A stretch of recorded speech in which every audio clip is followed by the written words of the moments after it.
Hello, everyone, and welcome to another episode of Respecting the Beer. My name is Gary Arndt, and we got another all-star lineup today. With me again is the historian of hops and the man who just spent $10,000 on a customs license plate that said 547, Mr. Joel Hermansen. Best money I ever spent.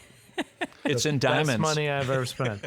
Also with us, after a gap of a few episodes, but she's back. She is a professor of alchemy, currently working on, she got a government grant to transmute hops into malt. Allison McFleshman. Go team. And we have a special guest this episode. He is the first Tony Award winner that we've ever, maybe on any beer podcast, quite frankly. I don't think there's a lot of, if the South Park guys or Mel Brooks or any of them have ever been on a podcast, but the reason he's here, he's with the Northeast Wisconsin Land Trust. We're going to talk about water because that's kind of a real important ingredient in beer. Please welcome John O'Boyle. How you doing, John? I'm doing great. Thank you so much, Gary. Cool. This is a chemistry thing. So we might as well, and we've talked about this before. We have. The importance of water in beer. So before we get into that, why don't you explain your role and what your organization does and how you've worked with McFleshman's? And then we'll get into Oh my God, do we have only a half hour or an hour?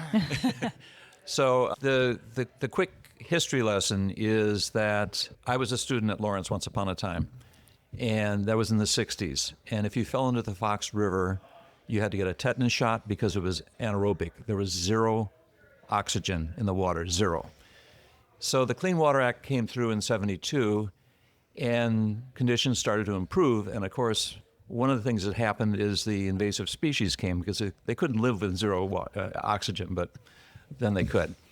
In 1995, the Sea Grant came out with a concept that they could only do so much in the lower Fox unless we cleaned up Lake Winnebago, and we couldn't clean up Lake Winnebago unless we cleaned up the Wolf Fox watershed. And that was spurred the beginning of the Northeast Wisconsin Land Trust. So we're 29 years old. And those visionary people today have helped preserve over 7,000 acres of critical lands, 40% of which are wetlands and so on. So we're very much a watershed-based land trust. We're probably the only freshwater land trust in the country. And the significance of that is that the Green Bay Estuary, which is the largest freshwater estuary in the world, and it supplies a third of the surface water to Lake Michigan. More importantly, for beer drinkers, it supplies all the water for McFleshman's brewery. So the things that we do to protect water in the estuary affects all of us beer drinkers. Growing up here, nobody fished in the Fox River. No one swam in the Fox River. I don't think anyone took boats on the Fox River. Am I correct in saying Tried not to walk anywhere within a 500-yard radius of the Fox River. Well, you kind of had to, but it wasn't. I mean, am I correct that this was mostly due to paper? Absolutely. So you can go look at the mills on the river, and the river supplied two things, which was power initially and a place to dump all their waste, and they didn't think of it. And for people who might not be from this area listening, the Fox River is not far from where we're located. It's a relatively short river. It connects two large bodies of water. Lake Winnebago, so if you look at the state of Wisconsin on a map, you'll see a large lake kind of on the eastern part of the state. That's Lake Winnebago. And then it flows north to Green Bay into Lake Michigan, which is an even bigger body of water. Right. And I think it's 40 miles total if you include all the meanders and everything, maybe a little more. Yep. So it's not a real long river. But it's been a polluted river for a very long time with the paper companies that have been along the river. In fact, Lawrence, John, a Lawrence alum, which is exciting. And I think we've mentioned a couple times, I professor down the street at Lawrence. But many of the buildings at Lawrence is right on the river. Many of the buildings that they built actually don't face the river, don't look out to the river, because for so long it was so gross that it was only, and I want to say around 2005 maybe, when the Warts Campus Center was actually built with windows facing the river so you could finally look down and see it, because of all the benefit of the Clean Water Act and the work that had been done to clean up the Fox River. So Lawrence is now starting to embrace the river, but before we kind of turned our backs to it because it was quite nasty, I hear. It was nasty. Very nasty. But one of the things, so bringing this to beer, I love the slogan for the Northeast Wisconsin Land Trust: pure water, protected land, forever. And if beer is the water that you get, depending on what salts are present, depending on what minerals are present, will dictate how well each particular beer style can come to fruition. And so without pure water, access to pure water, we really don't have a good product to start. And Wisconsin, somewhat known for their beer, really needs to have really good clean water. Yep. Well, and we recently had an award given to the Fox Cities Appleton area that we have the best water in Wisconsin, which I think you were the one that told me that. Yep, that's true. And I'm drinking a Hildy here, and they don't affect the water at all. They don't chemically treat it. That's just right, and untreated water. For a I learned that from a Pilsner. podcast. Right. For a Pilsner to, be brewed correctly, it's got to have a water chemistry similar to the water in Pilsen, which is in which side of Czechoslovakia? As Joel looks to Czechoslovakia Gary. hasn't existed for a while, but it's in the Czech Republic, Czech Republic. also known as Czechia, Okay. which is what they want to go by now. North Pilsner would be or West. I think it's northwest. Yeah.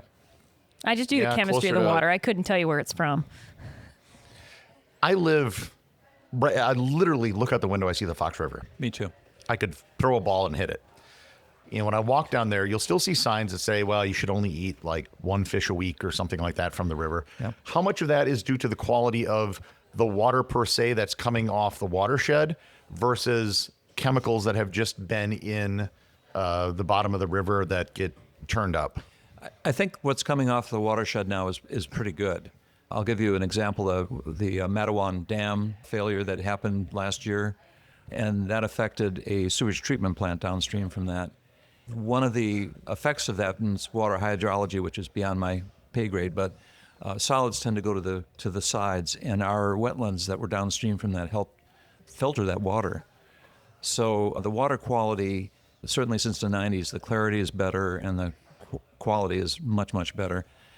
I think the problem is there are residual PCBs in the water bed, and you can scoop them up and put them on the bank and cover them up with clay, but they persist. They persist. Can I ask how one goes from being a Tony Award-winning producer and a member of the 1976 Olympic team from Antigua? How did you pivot to this? So I went to Lawrence, and to my utter amazement, both my children did. I can't tell you how that happened. I didn't mean it to, but they did. And my son's academic advisor was Bart DeStasio. And Bart is on the board of the Northeast Wisconsin Land Trust. And he invited me to a land fest several years ago in Weequahic Creek, which is a little bit north of University of Wisconsin Green Bay campus. Northeast Wisconsin Land Trust is kind of a snory name, but once you find out what they're doing, it's really interesting. What they were doing there was they were reprairing an agricultural field. And so the first positive of that is the runoff from the agricultural field into Weequahic Creek, which is the only water source for the Point de Sable, which is the only major wetlands on the eastern side of Green Bay. They were reprairing it, and they were using Native American environmental techniques, which is controlled burns. And I was fascinated because my daughter-in-law, also a Lawrence grad, was in a not-for-profit in the Everglades, and she was training for a controlled burn, so I was paying a lot of attention. And what she had been told is that the controlled burns in the Everglades were to emulate lightning strikes and the resulting fires. And I was kind of fascinated that the Native Americans had figured this out and could use this as a tool to actually improve and create prairie. So I don't have a lot of donation dollars, but I started supporting the Land Trust. And then a couple of years ago, somebody said there's this job of raising money for the Northeast Wisconsin Land Trust. And I looked at, I've a bunch of careers, and we don't need to go into that, but anyway, the commonality is raising money for something I really care about. I was already a member. I was already a convert. So it was a very, very good fit for me. And you've been able to transition it to beer. Well, first thing is the water, and the second thing is about a year ago, one of the properties that we own is Harness Farm, which is just outside of Neenah. And I noticed there was an apiary there. And one of the things I like to do in going to grant givers is to give them an amuse-bouche. And so my first idea was Wilmer's chocolate because, But when I saw the apiary there, I thought, it'd be really good to have little jars of honey to hand out, done by our volunteer pollinators. And then I thought, well, what else can I do with honey? And then I immediately thought of McFleshman's, which is my favorite brewery. And I thought, maybe we could do some honey beers. So I approached Allison and Bobby, and they thought it was a great idea. Mm-hmm. And so we've done a couple, and we hope to do a couple more. So what's interesting here is they have certain things that are branded, like Vantage is the barrel-aged things. They have the 10 Paces, which are the sours. And so what I'm hoping we do here is create Landlover honey, whatever. Landlover honey pale ale, Landlover honey triple chocolate, Landlover honey, whatever, the triple. Honey from every vantage point, essentially. So, and have those on tap, kind of on a rotating basis, maybe in cans, and use that as a device both for introducing ourselves to the patrons here and vice versa. Mm-hmm. So I think the thing that's interesting to me is that Bobby and Allison have created a community here. And it's an intelligent community. So I've come to I've come to all of the... I was about to say, you've been an excellent student. The beer classes. And there's like 30 or 40 people that are really interested in learning, not just getting smashed and drinking beers, but learning about beer, learning about the science of beer, learning about the history of beer. So notice how he said science first. I did notice that. Yeah. Right. Sorry to interrupt. No, thank you for pointing that out. But so they've created an intelligent community here that has a passion for a liquid. And we are also a community that has a passion for a liquid, and that liquid helps the other liquid. So it just seems like a natural alliance. Well, and there's been some fun discussions, but also, so the Land Trust did Land Fest. That was back in, when was that now? Land Fest was in... Last September. Last September. It was a family event, so Bobby and I brought our 6-year-old, at the time 5-year-old, and so we went to this Land Fest, which we've been to many beer fests, so we didn't really know what to anticipate with a Land Fest, but it was really just that. They had a whole bunch of volunteers. There was even this spot to where we were digging for different types of insects in like the water river type area in the pond. We went on these gorgeous hikes. They had a speaker, and there was a book signing, and it was just a really great, like, everyone kind of came together and was in this gorgeous area with plains and trees and hills. And it was just really nice to connect with folks. Bart Nastasio was there with his wife, Beth Nastasio, who are also both Lawrence faculty. And there was just a really great camaraderie coming together for a shared mission. And I think that's one of the things that we really like about creating the brewery is that it's a public house. It's a place where you can go and have conversation. And one of the jokes that not really a joke anymore, I guess, is that we sell beer and conversation, with the hope that we don't have distracting screens on the walls. We have just basically an open space, an open beer garden to have a beer and talk with your neighbor, because I think a lot of that connectivity is missing. And so it was really exciting to go to a place where other people cared about land and water too. Are we supposed to be charging for conversation? Because if so... I was going to say, I want a cut. You do. It costs you a beer. Is there a button in the system downstairs that... Shoot. We specialize in beer and conversation. How's that sound? Yeah. No, and that's actually one of the things that attracted me to McFleshman's was that they don't have TVs. I mean, it's probably the only one of the only bars that doesn't have TVs. Yeah. And people, the purpose of that is that people come here to talk, they come here to knit, they come here to play games, but they come here to experience each other as opposed to get distracted by a screen. Right. I think this is not the Packers bar. No. No. And you and I connected. You have an affinity for 547. Oh. I got corrupted by Joel, yeah. And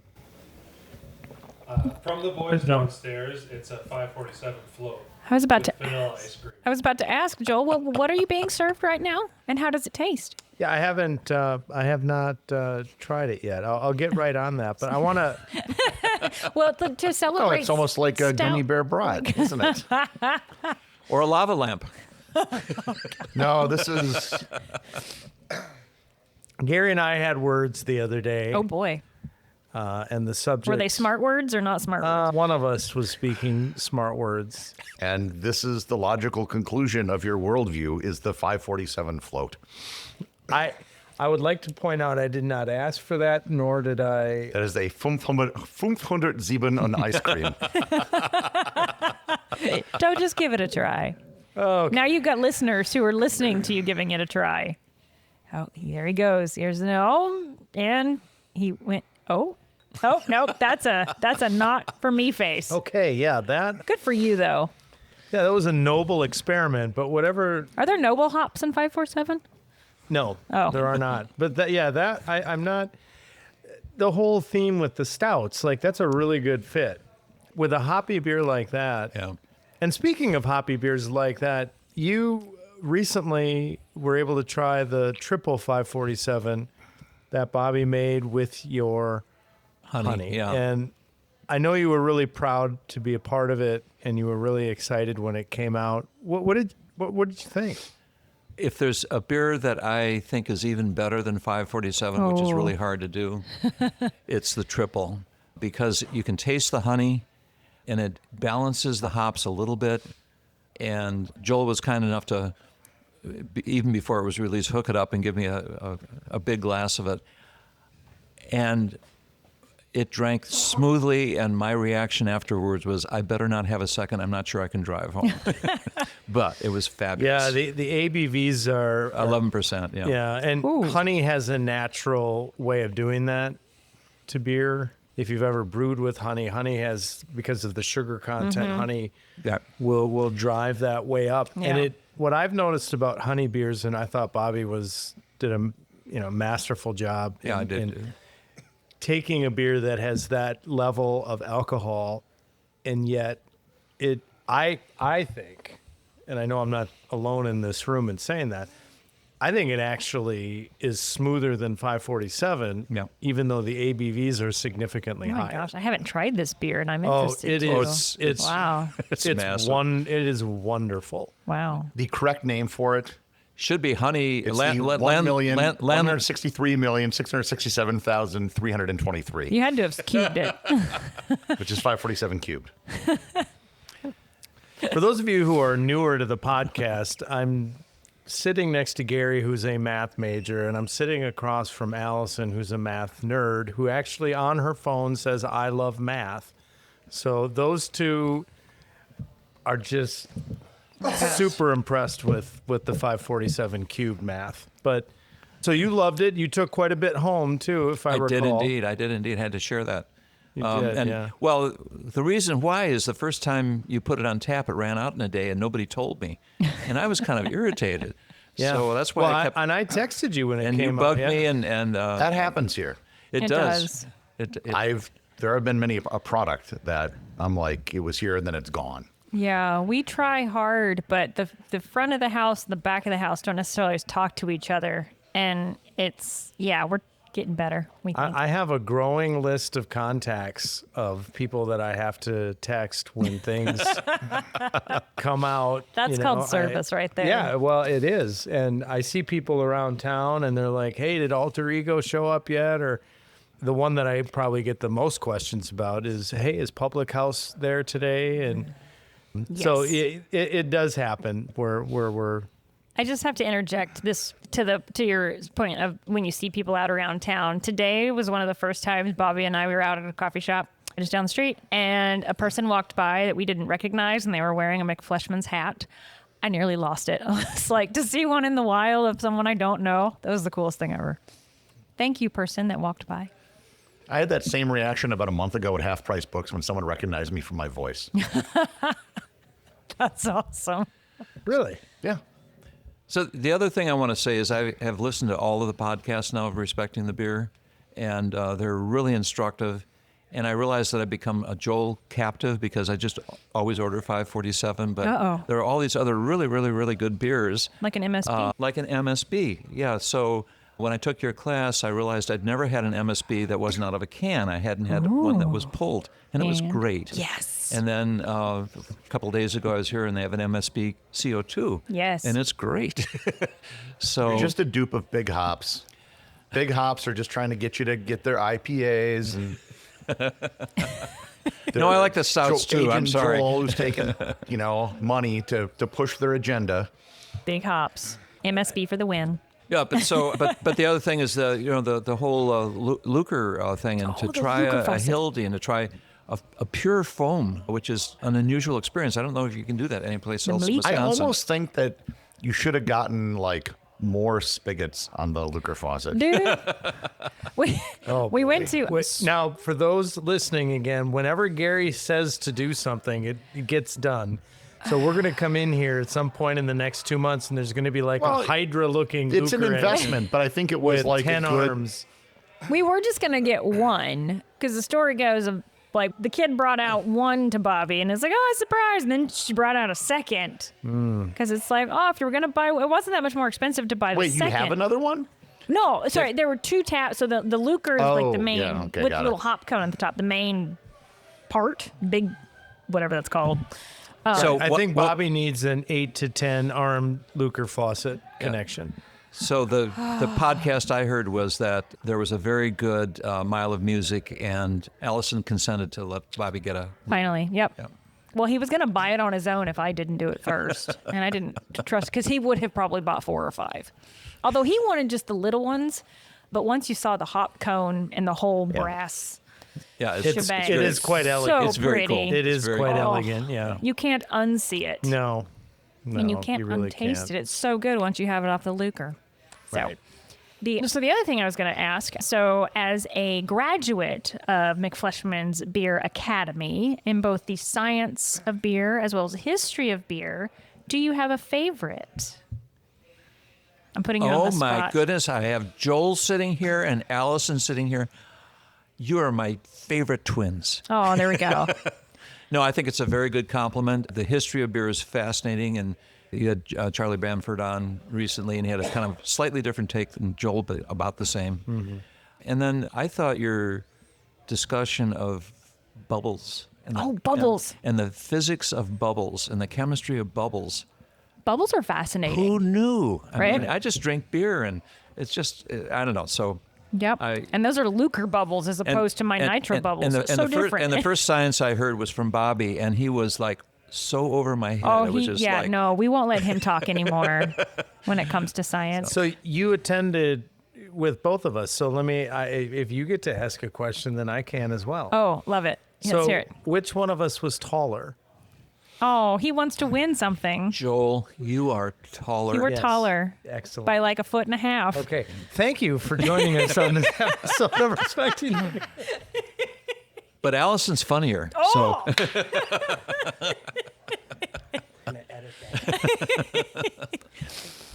Yeah, that's not the first time I've heard that. So I came to Lawrence as a pre-med major, and I always say that if Allison had been the chemistry teacher for me for organic, I might have actually turned into a doctor. Oh, no. Dr. O'Boyle. And I would have such a less interesting I'm life. so sorry. I'm so glad I didn't have you in class then. You weren't born when I was.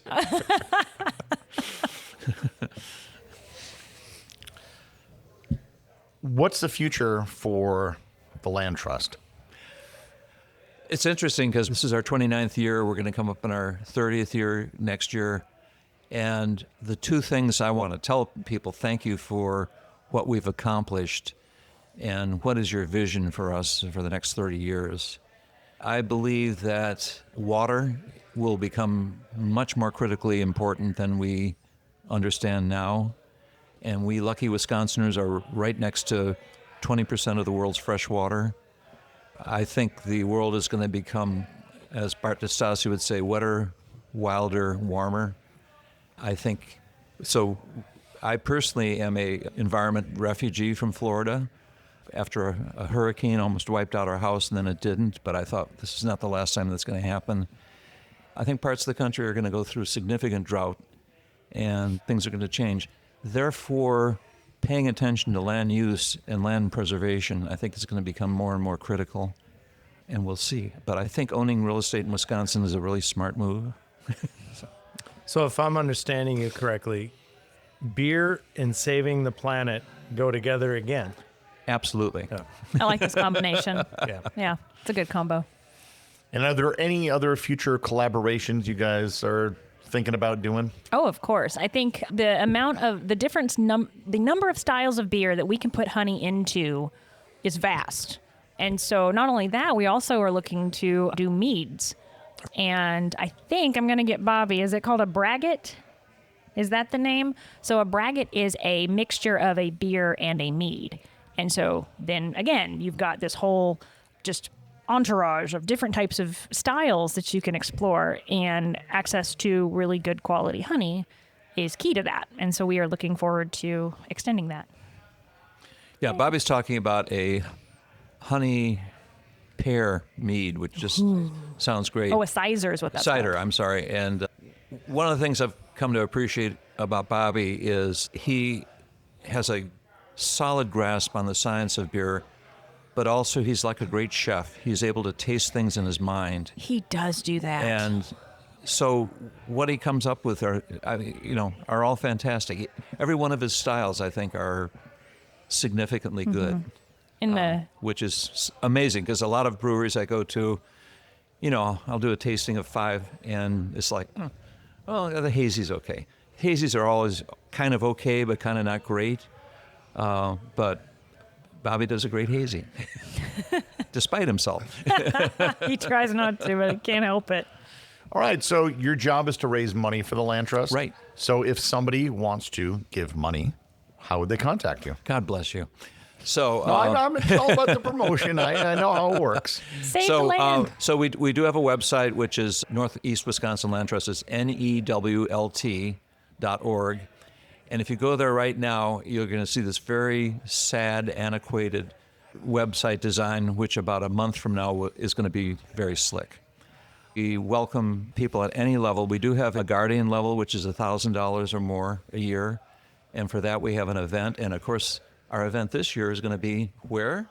Right in this room. Fantastic. At the end of this month. McFleshman's Brewing Company Prohibition Room. But we also have a monthly program, which really works for us well, because sometimes writing a big check at the end of the year is a problem. But if you take $20 a month or something like that out of your credit card, it's great. So, or even supporting the Land Fest, which will probably happen again in September. September 6th. Fantastic. We'll be at Weequahic. We are expanding. So we have a site at Weequahic, and there's like a missing puzzle piece in between Weequahic and Point de Sable, which is owned by the University of Green Bay, Wisconsin, the only major wetlands in the eastern side of Green Bay. It'll be a lot of fun. Excellent. So that will wrap up this episode of Respecting the Beer. Make sure to subscribe to the show in your favorite podcast player so you'll never miss an episode. And feel free to join the Facebook group to get updates between the episodes, and support the show over on Patreon, where you will find exclusive content from a lot of the episodes that do not make it on the main show. So until next time, please remember to respect the beer.